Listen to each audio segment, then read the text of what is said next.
नमस्कार दोस्तों, स्वागत है आपके अपने चैनल पूजा पाठ में। तो आशा करता हूँ आप सब स्वस्थ हैं और अच्छे अच्छे कामों में व्यस्त होंगे।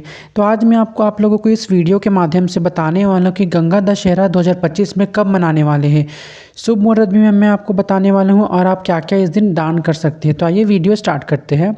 तो हिंदू धर्म में गंगा दशहरा का विशेष महत्व है। यह दिन माँ गंगा के अवतरण दिवस के रूप में मनाया जाता है। धार्मिक मान्यताओं के अनुसार गंगा दशहरा के दिन ही माँ गंगा का धरती पर आगमन हुआ था। हर साल ज्येष्ठ माह के शुक्ल पक्ष की 10वीं तिथि के दिन गंगा दशहरा मनाया जाता है। गंगा दशहरा को गंगा अवतरण के नाम से भी जाना जाता है, जिसका अर्थ है गंगा का अवतरण। धार्मिक मान्यताओं के अनुसार इसी दिन माँ गंगा का धरती पर आगमन हुआ था।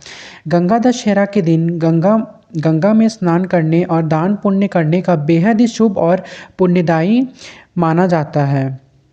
गंगा दशहरा के दिन गंगा स्नान करने से व्यक्ति को सभी पापों से मुक्ति मिल जाती है। तो आइए जानते हैं कि इस साल गंगा दशहरा कब मनाया जाएगा और स्नान दान के लिए शुभ मुहूर्त क्या रहेगा। तो पंचांग के अनुसार ज्येष्ठ माह के शुक्ल पक्ष की 10वीं तिथि का प्रारंभ 4 जून को रात 11:54 पर होगा और 10वीं तिथि का समापन 6 जून को रात 2:15 पर होगा। तो इस साल गंगा दशहरा का पर्व 5 जून 2025 को मनाया जाएगा। तो देखिए दोस्तों, गंगा दशहरा में स्नान दान का तो बहुत ज़्यादा विशेष महत्व होता है, क्योंकि अगर आप गंगा स्नान कर रहे हैं तो आपको ज़रूर से ज़रूर इस दिन दान करना है। तो दान करने का शुभ मुहूर्त क्या होने वाला है अब मैं आपको बता देता हूँ दोस्तों। तो गंगा दशहरा के दिन स्नान दान के लिए सबसे उत्तम समय होता है ब्रह्म मुहूर्त रहेगा। अगर आपको ब्रह्म मुहूर्त में अगर आप उठ जाते हैं गंगा स्नान करने, तो आप इस समय पर ज़रूर स्नान कीजिए और दान कर दीजिएगा कुछ भी वस्तु को, जो कि 5 जून को सुबह 4:07 तक रहेगा। वही गंगा दशहरा पर सिद्ध योग सुबह 9:14 तक रहेगा। यह दोनों मुहूर्त गंगा स्नान और दान के लिए पुण्यदायी माना गया है। तो अब हम जानेंगे कि गंगा दशहरा के दिन गंगा स्नान के समय इन मंत्रों का आप जाप कर सकते हैं दोस्तों। तो मंत्र उच्चारण का बहुत ज़्यादा विशेष महत्व होता है किसी भी पूजा या कोई भी शुभ कार्य करने से पहले। तो दोस्तों, आप जब भी गंगा स्नान करते हैं तो आपके गंगा स्नान करने के बाद जितने भी आपके शरीर के पाप है जो आप सब ने जाने अनजाने में कर दिया होगा दोस्तों, तो आपके सब पाप धुल जाते हैं, गंगा माँ के साथ ही वो चले जाते हैं दोस्तों। तो गंगा स्नान करते हुए आपको इन मंत्रों का उच्चारण करना है।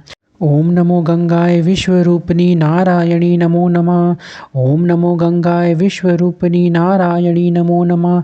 गंगे च यमुने चैव गोदावरी सरस्वती नर्मदे सिंधु कावेरी जलासं सन्निधि गुरु।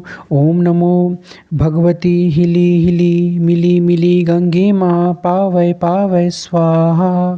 तो आपको इन मंत्रों का उच्चारण करना है दोस्तों गंगा स्नान करते वक्त, या फिर आप अगर गंगा जी के पास जा रहे हैं दोस्तों, तो वहाँ पे आप जो भी पान रख करके 5 पान पत्र रख करके गंगा माता को जो आप पूजा करते हैं वहाँ पे फूल पुष्प दे करके आप उस समय भी ये मंत्र का उच्चारण कर सकते हैं।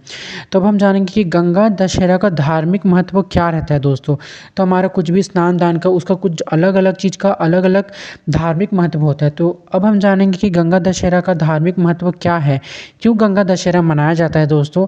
बहुत लोगों को ये बात पता नहीं हुआ कि गंगा दशहरा क्यों मनाया जाता है। तो आइए मैं आपको बता देता हूँ। गंगा दशहरा का ही वो पावन दिन था जब धरती पर माँ गंगा का अवतरण हुआ था। धार्मिक मान्यताओं के अनुसार राजा भगीरथ की कठिन तपस्या के कारण ही गंगा माँ का पृथ्वी पर आगमन संभव हो पाया था। हालांकि पृथ्वी के अंदर गंगा के वेग को सहने की शक्ति ना होने के कारण भगवान शिव ने उन्हें अपनी जटाओं के बीच स्थान दिया था, जिससे धारा के रूप में पृथ्वी पर गंगा का जल उपलब्ध हो सके। गंगा दशहरा के दिन माँ गंगा के साथ ही भगवान शिव की भी पूजा अवश्य करें। ऐसा करने से शुभ फलों की प्राप्ति होती है। तो दोस्तों, आप जब भी गंगा दशहरा करें तो आपको इस बात का ध्यान रखना है कि शिवलिंग का आपको ज़रूर पूजा करना है दोस्तों, क्योंकि महादेव का इस दिन विशेष करके पूजा होता है दोस्तों। अगर आपके पास शिवलिंग है, अगर आप शिवलिंग की सेवा करते हैं तो आप शिवलिंग जी की पूजा इस दिन ज़रूर कर दें। नहीं तो अगर आपके पास गंगा माता की तस्वीर है या फिर महादेव की जटाओं पे जो अगर आपकी तस्वीर है महादेव का और आप उनके जटाओं में देखेंगे तो साक्षात माँ गंगा विराजती दोस्तों, तब उस तस्वीर में भी गंगा माता की पूजा कर सकते हैं, इसमें कोई दिक्कत नहीं होगी दोस्तों। और देखिए दोस्तों, गंगा स्नान में दीपदान करने का बहुत ज़्यादा विशेष महत्व होता है। इस दिन 10 की संख्या का बहुत ज़्यादा विशेष महत्व होता है दोस्तों। आप चाहे तो इस दिन 10 दीपक प्रज्वलित करके गंगा के सामने रख सकते हैं दोस्तों, क्योंकि 10 दीपक घी का कोशिश करें, घी का दीपक प्रज्वलित करें और गंगा के साइड में आप अच्छा से पूजा करने के बाद गंगा जी को अर्पित कर दे 10 दीपक ना।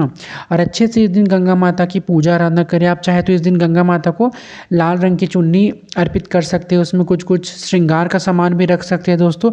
लेकिन पूजा आराधना करने के साथ साथ हमें इन बातों का ध्यान रखना है दोस्तों कि हमारे पूजा आराधना करने से गंगा माता को किसी तरह की परेशानी ना हो, गंदगी ना करें हम गंगा जी के पानी में। क्योंकि देखिए बहुत लोग होते हैं कि यहाँ पे आलता रख देते हैं, सिंदूर सब रख देते हैं, तो आलता सब वो सब प्लास्टिक का वो बना रहता है ना, बाहर बोतल में भरा हुआ रहता है दोस्तों।